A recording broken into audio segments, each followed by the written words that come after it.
Tonight, I have the distinct pleasure of introducing Dr. Karen January and actress Imani Hakim. Dr. January has 25 years' experience as a teacher, counselor, administrator, and behavioral specialist. She has been a professor of psychology at Chicago State University and an online advice columnist for the Chicago Defender newspaper. Dr. January has initiated numerous youth programs that earned her the prestigious Oppenheimer Family Foundation Award. Actress Imani Hakim landed her first television role in 2005 as one of the leads in the hit show Everybody Hates Chris, followed by guest star appearances on many shows such as ER, CSI, State of Affairs, The Replacements, Wizards of Waverly Place, and others. In 2014, Imani earned 2 Movie Guide Awards and the award for Outstanding Actress in a TV Movie or Miniseries, portraying 13-year-old Olympic gold medalist Gabby Douglas in the Lifetime movie The Gabby Douglas Story.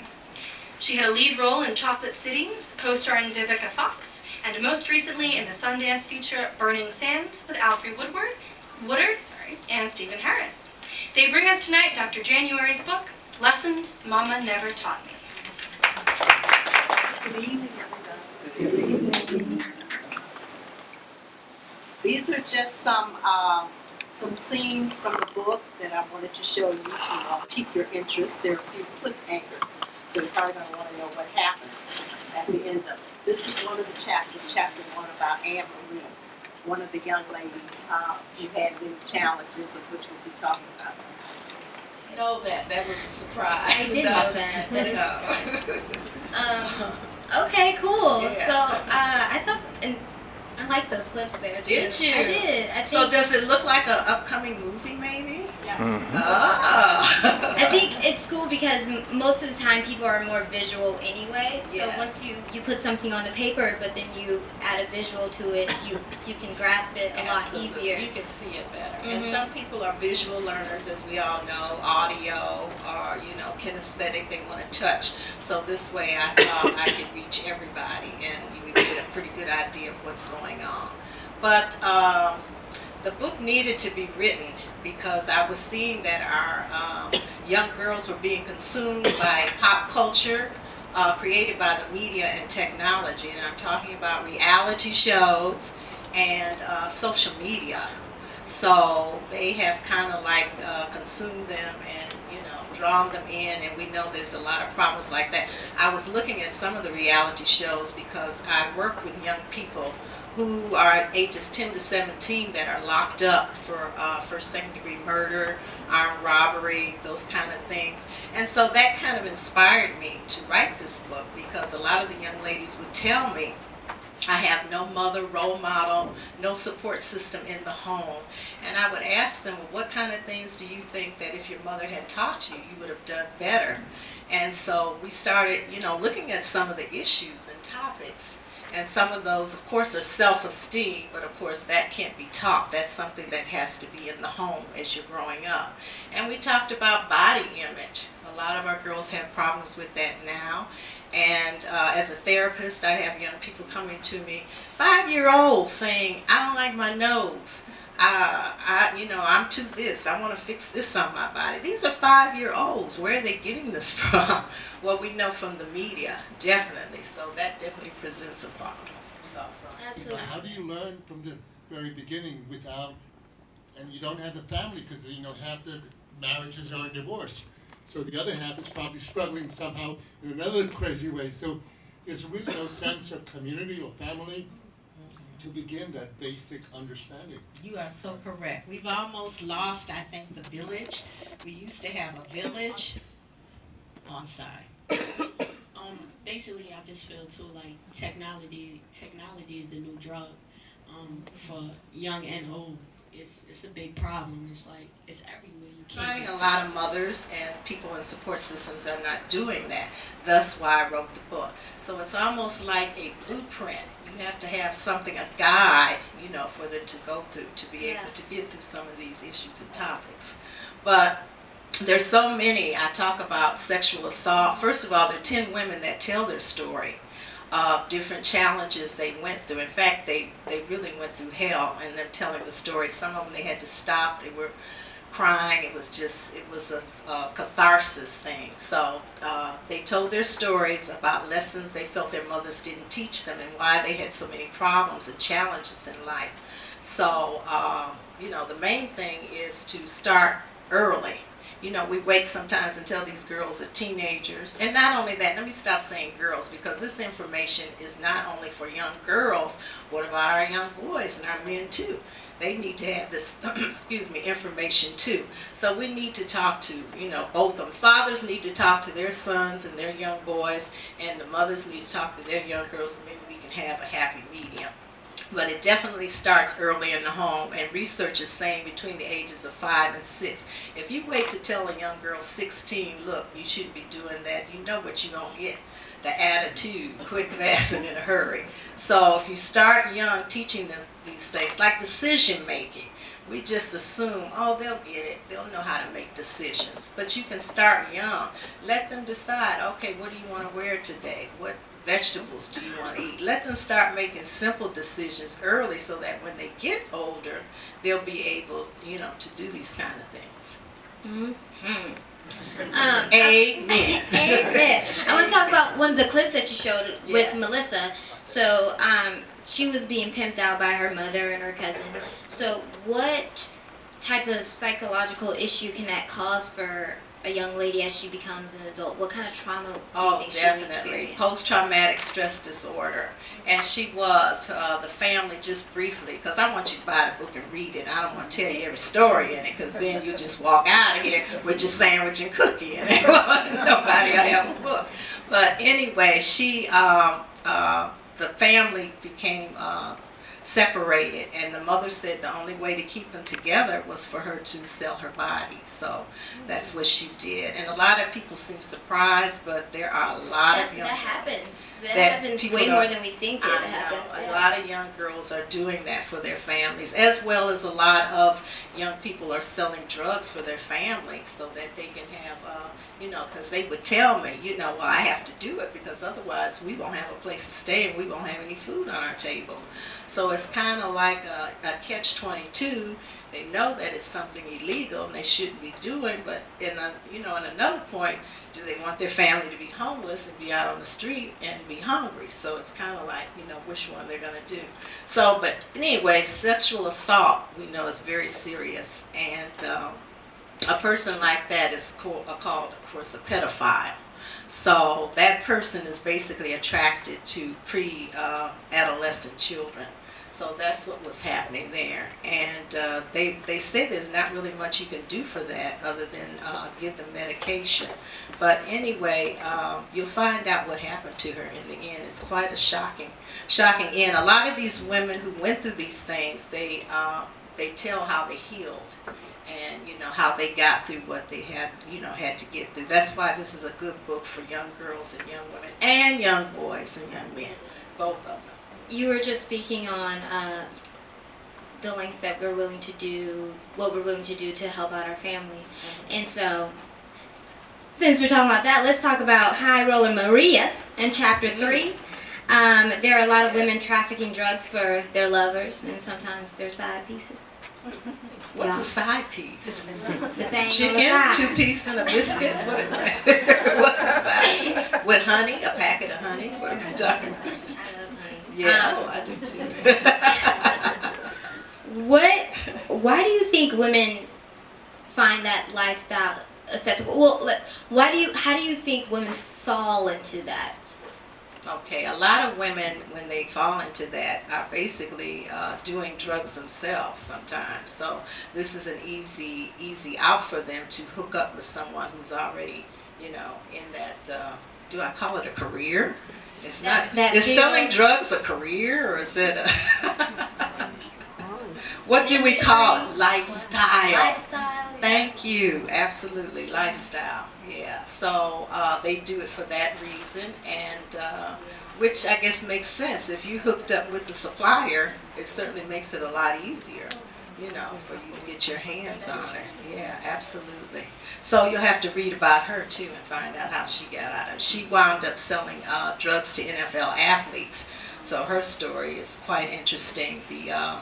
the NFL parties and how she transported drugs back and forth, and quite interesting. But I won't give the whole story away. Because again, you want to read it for yourself. I read the whole book, guys, and it's really good. And I think it's definitely for everyone should purchase it. Men, women, young children, or it's you have a chapter in there with a young woman in there, or a girl. Yes. I guess. Yeah. Which I'm so happy that you incorporated that because Absolutely. we got to hear a different voice. Right. From a Different age. Different age. Yes.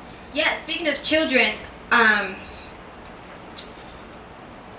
so sexual abuse is very common, way more common than we know it to be.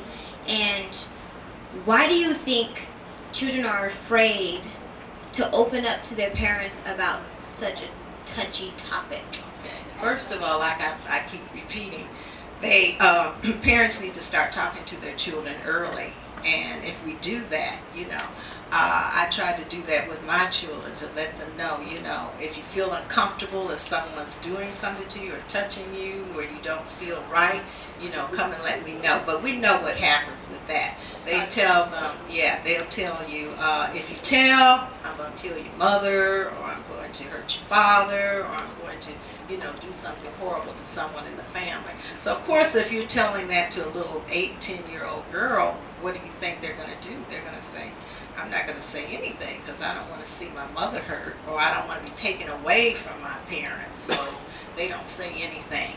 But I have found in talking to a lot of parents that have started talking to their children earlier that they did not have that problem. In fact, I know of parents who their kids came to them and told them that they were having problems. So that might be one solution, to start early. To get the discussion happening. Discussion and I think you're doing a great job by doing that, by presenting this book. We're talking about it, we're here, we're opening up the discussion, and I think that's very important. And you're doing great as a moderator, asking the questions. Thank you. And I'm trying to give you the answers. So that's, okay. that's fantastic. I personally think that being alone is very empowering.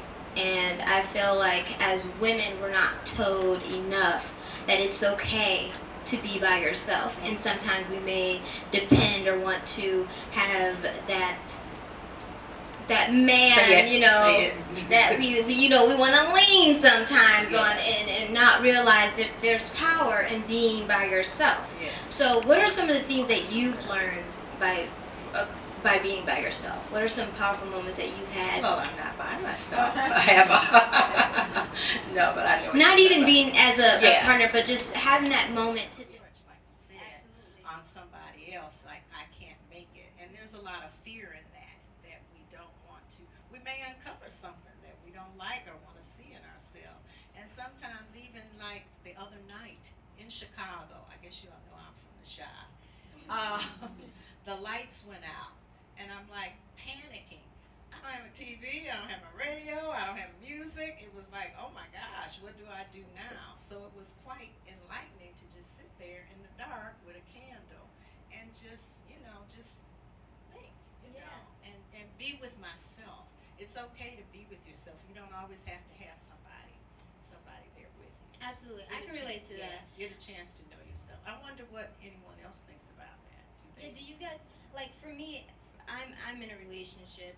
I've been in a relationship for over 2 years, but sometimes I have to tell, my boyfriend, I'm like, okay, I need a day or two to just be by yourself, and that's okay because you don't want to. It's supposed to be a partnership. You're two individuals coming together, So I think it's important to be able to separate the two. I don't see that on the card. And what is the? We have children here. No, I'm just, oh gosh, I'm turning red. No. Oh, I am. The problem with that is when you open that door, the first thing a child is going to say when they determine, or when it's time that they want to have sex, they're going to say, well, you did it, so why can't I? So lie. No. No, don't lie. It would depend on the relationship that you have with your child. That's the main thing. Do you feel comfortable enough with them to have that discussion? And that would be the main thing. But I wouldn't say lie. I mean, you can be truthful. Please don't tell them you were 9 years old when you first had sex. Don't do that. But yeah, it would depend on the relationship you have with your child. And if you've done everything and done that foundation, then you won't have any problem with having that discussion. Or how does it parents and adults always say, don't do as I do as I say. So, that's how that goes. Would anyone out here that has children? Do you guys have any questions? Would you tell your child if they asked you? Well, mom, well, dad. Or when do you think is the appropriate age to have that discussion? Out here that has Do children. you guys have any questions? Would you tell your child if they asked you? My goddaughter, she can come to me with whatever she wants, and I will keep most confidences, but not all. I'm just being honest. There are some things that I need to know that your mother and father know. So, and then we figure out a way to handle it. So I think it's important, if you're not the person who can have that conversation, then have someone there who can come to you when your daughter is 12 and says that she wants to have sex. What are you going to do? Because, well, never mind. Never mind. I'll just leave it at that. But I think you can't have your head in the sand, because the kids are exposed to so much everywhere: music, television, internet. It's everywhere. It's all out there. It's everywhere. It's not hidden like it was when I was coming up. It was taboo to talk about sex. You just didn't do that. It was like only fast girls talk about that. No, I was not a fast girl. That if a child is coming to you about sex, no matter what age, obviously it's for a reason. So you don't need to lie, but you might need to be a little curious about why they're asking you that, and be very creative with the questions you ask. I wouldn't say necessarily reveal the age of when you had sex, but you always have to be a step ahead and be ready for that, because now kids are having sex younger. It's not a secret. And they're going to have it regardless. Right. So you really want to be very conscious. Don't make them feel like they can't come to you about anything else, because guarantee they're still going to do it. So you need to make them comfortable, regardless of how uncomfortable you are in that conversation, because you will be. And if you think that you can't do it, you should definitely appoint someone else, because the conversation needs to happen. I think the thing that is so brilliant is what a child doesn't receive, they seldom give later. And most of the women, I teach nursing, and most of my students never got it from their own parents. So they, at 40 years old, can't really even give it at that point to the child. And as far as sex goes, I've been in that situation a lot with a lot of other children, and I'm not interested. I think I agree 100% with you that, they're going to have sex no matter what, but they may not realize the repercussions that come with it. We have different ages for different things, and you may not be ready to have sex. And what happens if you have sex with a young man, and then the next day it's all over Facebook? Or he said he loves you, and then he doesn't even look at you the next day. Or you get a sexually transmitted disease, or you get pregnant, So these are the things that a mother or somebody in the community has to point out to children, and that they really haven't yet. Wonderful comment. And that's why it was a coach. We also have to give children a greater sense and a passion that this is what you feel now, but at 20 years old, are you going to feel the same way? And that's very real. Absolutely. Well, according to research, you should start young talking to your children about sex, even as young as 3 and 4 years old. We don't have to go through the stork brought you here or any of that. I think that's what my mother taught me, to name the parts the way they should be. It's not your cookie, it's not your pocketbook, it's not your, it's not your ding-a-ling, it's your, you have to, no, seriously, you have to, if you're gonna have that talk, then you need to, to tell them exactly what it is. And then, like I said again, talking about good touch and bad touch, they need to know that absolutely too, so they can be aware that people, I mean, we don't want to scare them, but you can let a person know if someone touches you and you didn't like that, it didn't feel good. To be able to tell the difference between To be the able two. to tell the difference between, a hug or love and then someone, just That's going, crossing rubbing the a little line. bit too hard, then you need to let them know that too. We have time for just So, one or two more questions. Okay. I think someone else touched on drugs or something over there.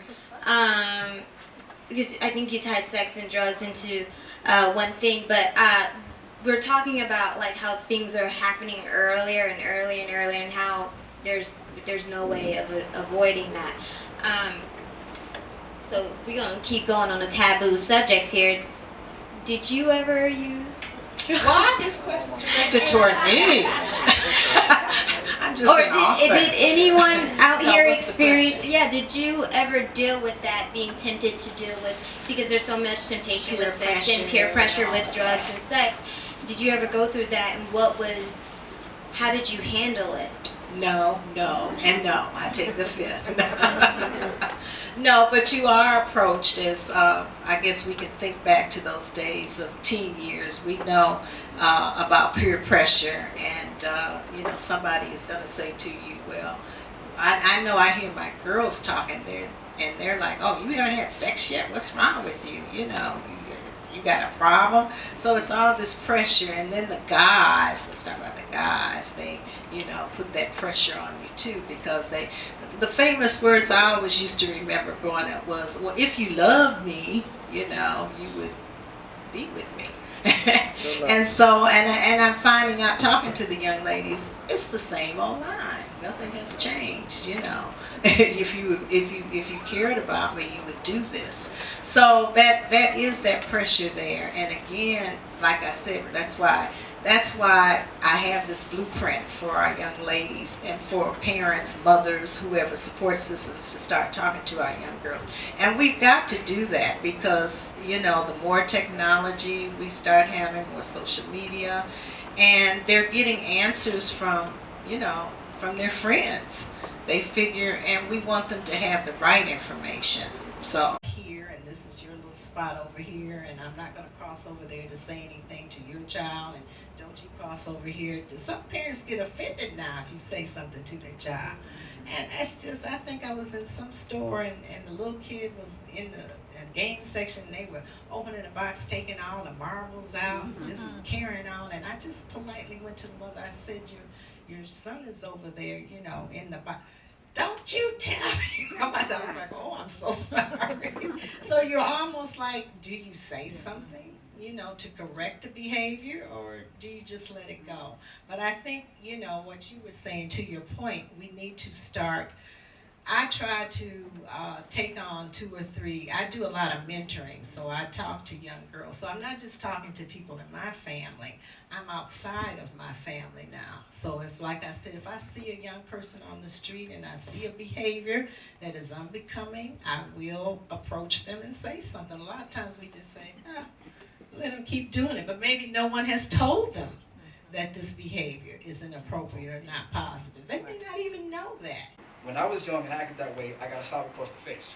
So how do you feel about corporal punishment? Do you feel as though the butt kickings that have disappeared over the past 20 years?